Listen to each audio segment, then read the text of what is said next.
Hello everyone and welcome back to another video on the channel, and today we're going to be talking about House of the Dragon Season 2, which has just come to an end with this 8th episode here today on this hot summer day. And yeah, sure, you might hear some, kids playing in a pool outside of my place. If you hear that in the background, I apologize, but I'm a nerd, so I stayed inside and I am watching House of the Dragon, and I've been having a lot of fun watching this show. I haven't been talking about it week to week because I have not been able to watch it live, but this episode I did catch it as it aired, and I have a lot to say about this season. And just to preface, I'm not an expert in the world of House of the Dragon or Game of Thrones in general, but I am a massive fan of what they've done with that first season. And so when coming into the second season with this, happening during the writer's strike, there's a lot of, hesitation coming into this thing. But I do think that they absolutely knocked it out of the park in a lot of ways, although I do think that there are some storylines here in this season that were not as strong as others. But with all that being said, I do want to jump into spoilers for House of the Dragon Season 2. So if you have not had a chance to check out this season on Max, go check it out. It's great. Come back here and let's just jump right into this thing. And also, if you do want to skip ahead into this video to certain, storylines that you want me to talk about, I will have time codes at the bottom of the screen for you to just jump to whichever storyline you want to. But let's start off with the two storylines that I found the most engaging in this season. And that is, of course, going to be Alicent's downfall, along with Rhaenyra's, hesitance to being the rightful heir to the Iron Throne. And let's start off with Alicent first, because I honestly found her storyline to be my favorite throughout this entire season. And this is a character that I very much strongly disliked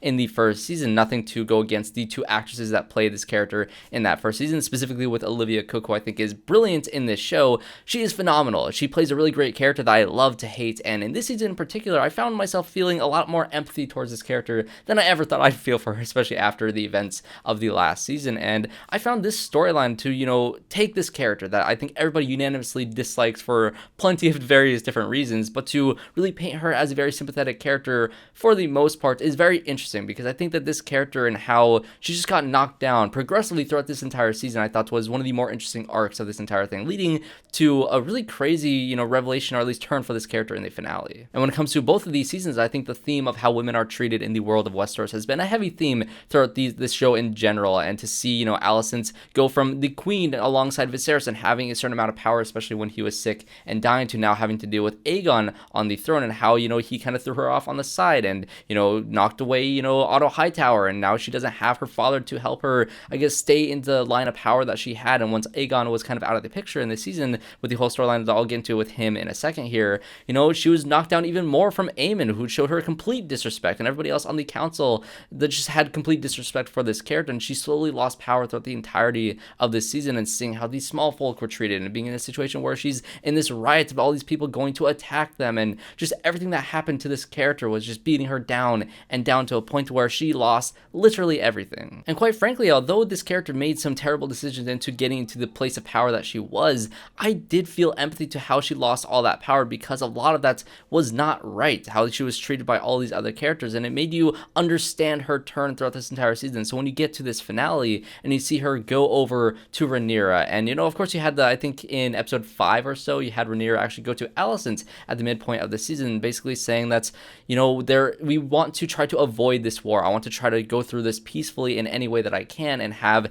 Alicent push back against that in that episode, and to possibly hear that maybe she did mishear Viserys' words at the end of his life, and the whole, reason why she usurped the throne for her own son was possibly a mistake on her end, was just a crushing thing for her to hear. That pushed her even more so over the edge when she did lose her power in the past couple of episodes, to the point where she is now bending the knee essentially to Rhaenyra, and possibly leading a path open for Rhaenyra to march into King's Landing and to take the throne for herself. And one of my favorite parts of this episode in general was the fact that Rhaenyra asked Alicent straight up, this is going to be a situation where I will not let Aegon just, live after this. In order for Rhaenyra to take her proper place on the Iron Throne, it has to have, Rhaenyra taking the head of Aegon, and Alicent needs to be willing to let that happen. And I found this to be one of the more interesting dialogue sequences in this show that is filled with amazing dialogue. I think the writers did a great job, specifically with this storyline, that I thought was really brilliant, because the look on Alicent's face, again, Olivia Cooke is brilliant in this show,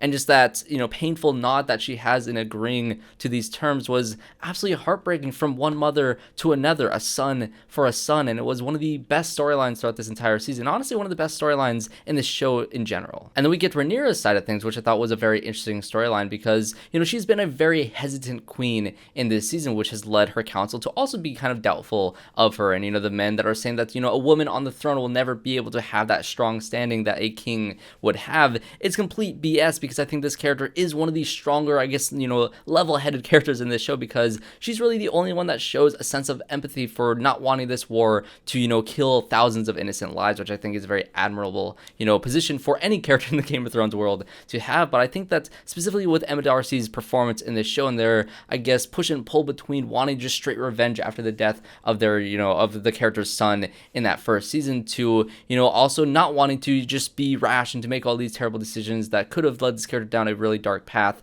in this season. I really find that, their performance in here, really finding that balance between those rageful moments and those, peaceful moments, I thought was really great on behalf of the actor, who I really hope gets so many Emmys for this show, because I think that their performance in here was phenomenal. But of course, going back to that one conversation that they had in episode 4 or 5 of this season, where Rhaenyra is, trying to find some way to find peace throughout all of this. And once, she finds out that, yeah, this is not going to go, this war is inevitable after this conversation with Alicent, and she now has the position where, like, okay, now I need to act. I now need to really go for it, because I tried my way through peace and it is not going to work, and now we have reached an inevitability. And I found that this character's turn of, really fighting for that chance that things could be peaceful was admirable of this character. But to see that turn for her to go, okay, you know what? Now all my guards are down. We're going to just go for it from this point on. I found that this character's, step up at the midpoint of the season was very thrilling to see. And her plans in general of, finding more Dragonriders for these characters after the death of Rhaenys in this season was, again, a really interesting take for this character. And I just think that's also the new advisor that she has with the White Worm, with MYSARIA, I found one of the best characters throughout this entire season, because I think that she's one of the smarter characters in this show, and I found that the, I guess, blossoming romance potentially between those two characters was great. I was kind of feeling it in the background. I was like, oh, I kind of ship these two characters together, but I don't know if the show is going in that direction. And then they kissed, and I love that. I love these two characters together, and I love how they are planning this war in general, and they're very smart about it. I think that these are two of the smartest characters in this show, and I cannot wait to see what they do with both of them in the next season, especially since Rhaenyra has finally gained an upper hand when she's just been kind of knocked down throughout the entirety of these first two seasons. I'm very glad to see her at a point where there is hope for her to take the Iron Throne. And then, of course, you have Aegon and Aemond storylines, which I think is intrinsically tied together throughout the entirety of this season, because, of course, Aegon is the king, the usurper that is on the Iron Throne at the beginning of this season, and he's a very rash character. His decisions that he makes is very immature because he's not suited to be king. He's not listening to the advice of his mother. He's shooting that down. He's not listening to the advice of OTTO Hightower, who's also one of the smartest characters in this season. So his decision to, I guess, kind of cast him out on the side and to send him back to Old Town, and we see him in the finale in custody of some sort by some group of people. I don't really know where he was. I honestly missed the presence of Rhys Ifans in this season because he wasn't in it as much as he was in the first season. But of course, Aegon's, rash decisions in doing this was what pushed, his people to go against him. It was what pushed, his most trusted advisors with OTTO Hightower and his mother to go against him in a way that's, he kind of deserved it. He earns everything that he gets in this season, including the fact that he gets burnt half to death. And of course, that is at the hand of the most, cruel and just hateful person in this entire series, which is saying a lot, by the way, at the hands of Aemond, who is just the biggest, just worst character in this entire series, which is a great villain. I think the performer here is doing a great job with, just his look. I think is very almost like an anime cartoon villain in the show, but I think it works somehow. He's very over the top. He's very subdued also with his performance, but when he does have his moments where he's, lashing out, I found him to be extremely terrifying, because he is truly a wild card in this series where you really don't know what he's going to do. And when you had that giant battle in episode 4, which I think is going to be most people's favorite episode throughout this entire season, because it was just a massive battle sequence for this, small, I guess, little kingdom off on the side, it was a massacre. And once Aemond flies on there on his dragon Vhagar and just absolutely decimates both Rhaenys and Aegon, it was horrifying. And that's another testament to this show, whereas, the original series didn't get a lot of dragon action. This show gives you so much, and every single time you have one of these sequences, I think the visual effects look wonderful. I think this entire battle sequence was extremely well shot and staged, and everything about it was incredibly intense, both the on-the-ground stuff and in the air sequences I thought were brilliant. And of course, Aemond being the one to actually take out Aegon and, going up to him with the sword, and if it wasn't for Criston Cole being there in that moment, yeah, Aegon would be a goner because yeah, Aemond is again a complete wild card who is hungry for power, who is even more rash than what Aegon was, which actually gives me empathy for Aegon in this series, which I never thought I'd have empathy for him after he's burnt half to death. I found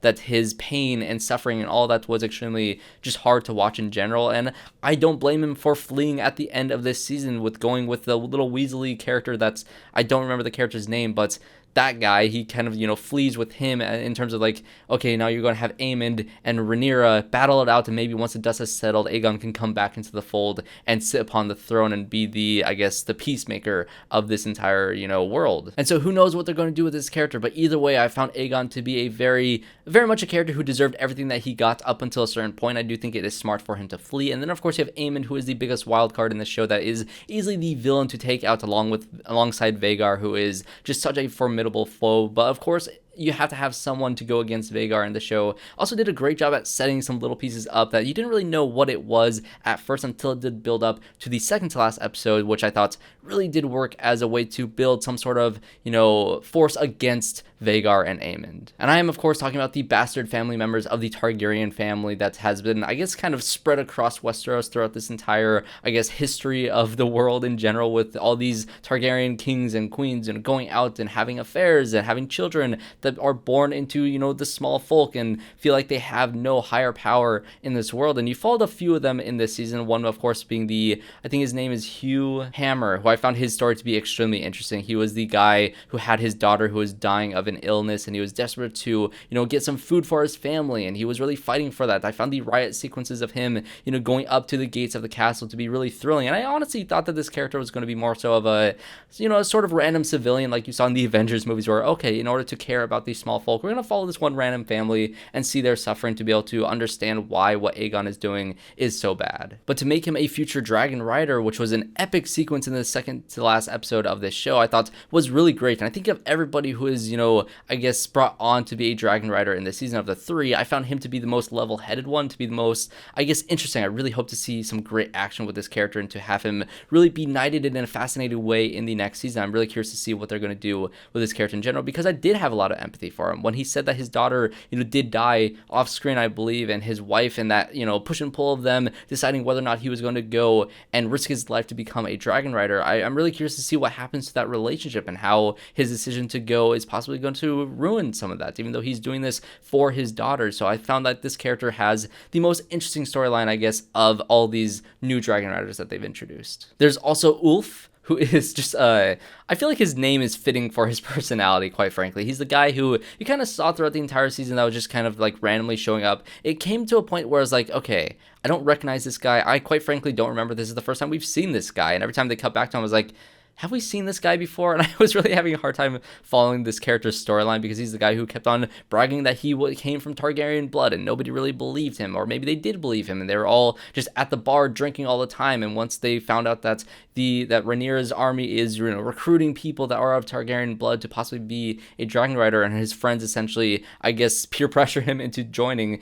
and he's a very, cowardly character at first in that second to last episode, where he goes up to the dragon, and the dragon does accept him as the dragon rider. This character, I feel like, is another wild card. I really don't know what they're going to do with this character, because he is not really the most trustworthy person in this series. And again, I don't think that this character has the confidence that you need that, Hugh has in this season, that makes him a formidable dragon rider. So I'm curious what they're going to do with him. I feel like he's going to be kind of not really a great asset for Rhaenyra's army, but at least they do have another dragon rider in this character. And even though it's not really in the same vein, you also do have Baela, who's seeking out a new dragon in this show. She was kind of sent out off on her own to try to, get some new allies for Rhaenyra's army, and, there's word of another dragon being in the area, and so she goes off running, without any food or water or resources to try to find this dragon, essentially risking her life in order to find this thing, because it's a very risky thing for her to do. I found this storyline to be very much off on the side that it didn't have too much connection with what she was doing here, but the setup at the end of the season with her facing off against this dragon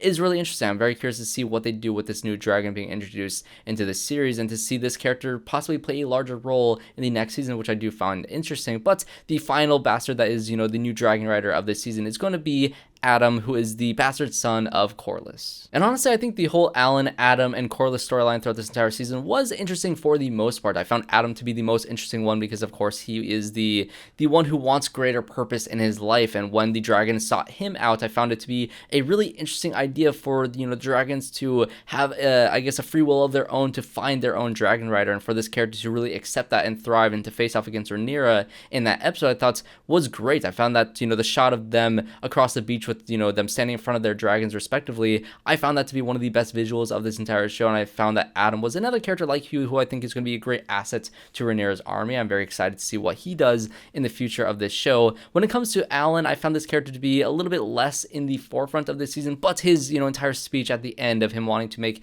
his own name for himself, that he doesn't need his father, that after all this, yes, he's going to follow his father into war on these ships, he's going to do what he is told here, but by the end of it, he's going to be exactly what he was when he was born, and that is alone. And I found that entire speech to be really great. I found the actors here to be all wonderful in all of these moments, and I do want to see what they do with this storyline going forward, and I hope that they give him more of a highlight. And they have Corlys' perspective in all this, which I thought was quite funny, especially when he went to confront Adam in Rhaenyra's castle after, he had, claimed his dragon. He just goes up to him and just gives him a very slight nod of approval. I thought that was very funny. But in general, I guess his whole idea of not wanting the word of him having cheated on Rhaenys and having these bastard sons, not wanting that to get out into the public eye, because what is that going to do to his reputation in this world? Because he does have a lot of power. He's now the hand of the queen. So what is that going to do if all that information gets out? Who knows? I'm sure that information is going to get out pretty soon, or at least early in that first half of the next season. I'm curious to see what that's going to do to this character, especially with all the hardships that he's gone through. I think it will be a little easier since Rhaenys is no longer in the picture, but also I found this character to be truly heartbroken over the death of his wife, which again, Rhaenys was a great character in that first season, and it was very sad to see her go here. And if I were to make some sort of analogy with this show and I guess a chessboard, obviously you have the kings and queens and the players that played those roles in this world. You also have like the rooks and the knights, who are I guess the Dragonriders, and the other council members, the hands of the kings and queens. You have those characters having those type of roles, and then you have the pawns of the series, which I guess is everybody else, because you have a lot of other armies in play here. Of course, you have Criston Cole, who is of course going to be one of the most hated characters of this show. Although I found his speech at the end in this finale of him, I guess having his loyalty pledged solely to Queen Alicent in those moments, I found his speech to be really good. I find this performance to be really great. I just find the character to be absolutely repulsive. He's one of the worst, but again, a great performer here. And then you have some of the other armies. You have the Lannisters going out to break the blockade against King's Landing to gain some new allies on the sea. So you have that army, going in at the end of this episode. And then you have the Starks also finally marching in from the north. That is all thanks to Jace's character of, going over there and gaining new allies on that front. But the most interesting of these new armies in play in this season was, of course, the army that Daemon kind of acquired throughout the entirety of this season. And I found this, character's storyline to be one of the most, I guess, dragged out storylines throughout this entire season. I feel like I'm not going to be the only one that feels this way. And quite frankly, there was a lot of review bombing on this show. And when I read some of the reviews on IMDb about why there are so many one-star reviews, I honestly, quite frankly, thought that episode 6 was just going to be a bottle episode following only Daemon and his nightmares for the entire time, because that's what people made it seem like it was going to be. But that was very much not the case. I think those people are just reviewing bombing the show because, there's a black person riding a dragon. There was a kiss between two women in the show.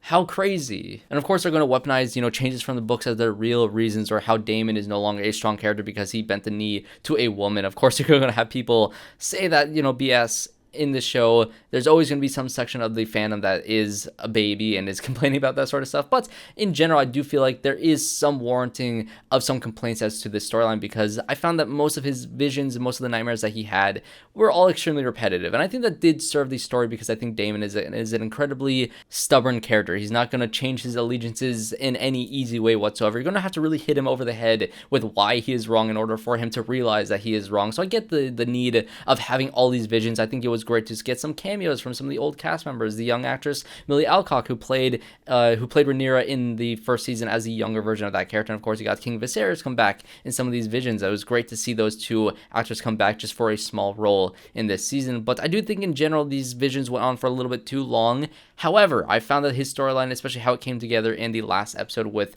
this new army that he has formed and this little kid who is, I guess, having some power over Daemon because he knows that Daemon needs them more than they need Daemon. I found that entire, conversation, that entire dialogue sequence that they had in that courtyard to be extremely fascinating. One of the most riveting scenes in this entire season, especially when it came to the finale here and to see Daemon's army in full effect and to see this character be confronted by the witch who presides in this kingdom that has been, I guess, pushing him towards making his change in character throughout the entire season. I found that that relationship has been interesting, especially when they had the conversation, especially in these last 2 episodes. But it was the fact that she showed him the future and showed him the Song of Ice and Fire, and now he understands why Viserys was so passionate about why he wanted Rhaenyra to be on the throne, to have him finally understand after all this time why it is important for Rhaenyra, or at least for him to bend the knee to Rhaenyra. I found that to be one of the most earned moments in this entire season. Yes, they did spend a lot of time pushing this character to be into that state of mind, but I do think that his character needed to be hit along the head several times for him to be able to earn that moment. And when he did bend the knee, and when the entire army here on Harrenhal bent the knee to Queen Rhaenyra, that was one of the most, goosebumps-inducing scenes in the entire show, alongside, Rhaenyra standing with 3 dragons behind her in the last episode. I found that those 2 moments in general, I love Rhaenyra's character so much, and to see her finally get an army by her side, to finally get Daemon to be on her side, to finally have a sense of hope in this world, I found it to be really, really earned in this moment, and I found it to be one of the most powerful, visuals in this entire season. And to be quite honest, I'm no expert in the world of Game of Thrones. I've not read the books or novels. I did really enjoy the original show that was, the Game of Thrones series, all 8 seasons. I did like it for the most part. Of course, the ending was what the ending was, but as an adaptation of these novels, I feel like a lot of people have been on board for the most part of how they have adapted this show, and I know some people have been complaining about the changes to the books that this season had. Again, I can't really touch on those too specifically because I don't know all the changes. I know a lot of people had issues with the blood and cheese storyline of it not being as, violent and harsh as it was in the books, and quite frankly, I wasn't too bothered by that change after reading exactly why people were upset about it, because I guess it was a choice of HELAENA to choose one child over the other to be killed by the assassins in the first episode, and I found it to be horrific either way. Of the sound of the kid being, his head being severed from his body, I found that to be absolutely horrific. And if you think that wasn't dark enough, then God, you need to just take a break from Game of Thrones just for a minute. But either way, I think that thematically, I feel like the change that they made between, the choice between a man and a woman, essentially between this little girl and this little boy, these twins, was a lot more in line with the themes of the show in general, of choosing, who is more important to you. Is it going to be the male heir or is it going to be the female heir? And the male heir was more important. I feel like there's a lot of storylines they can choose as to why they chose that change. And I do understand that maybe if that character was supposed to grow up to play some role of importance in the future, maybe that's why some people are upset, because now you won't be able to do any of those storylines in the future. I don't think that this show, once it does come to an end, I don't think you're going to skip forward 20 years to see who these characters are all grown up. I think we're sticking with our main cast until they're all either dead or on the throne by the end of however many seasons they're going to do of House of the Dragon. So I don't think it's all of that important in the long run, but I do understand the idea of, being hurt by some changes from the books. But again, for this adaptation, how they're really hammering home the themes of how women are treated in this world, I found that decision that HELAENA made to be really interesting, because she did choose to save the girl in this situation. And, maybe that'll come to play later on. It didn't really come into play in the season at hand. And so maybe that change didn't need to happen because they didn't really do anything with that change. But I could be wrong. They could do something with that in the future, but either way, it didn't really bother me. But I do understand the, frustration from some book fans. And honestly, that's really the main change that I know about from the books. I heard some other rumblings. Maybe the whole storyline with Daemon wasn't as drawn out in the books, because I think maybe he just kind of ran off and the books kind of focused on everybody else and didn't really focus on him. So maybe a lot of those vision stuff is all new to this story, is all new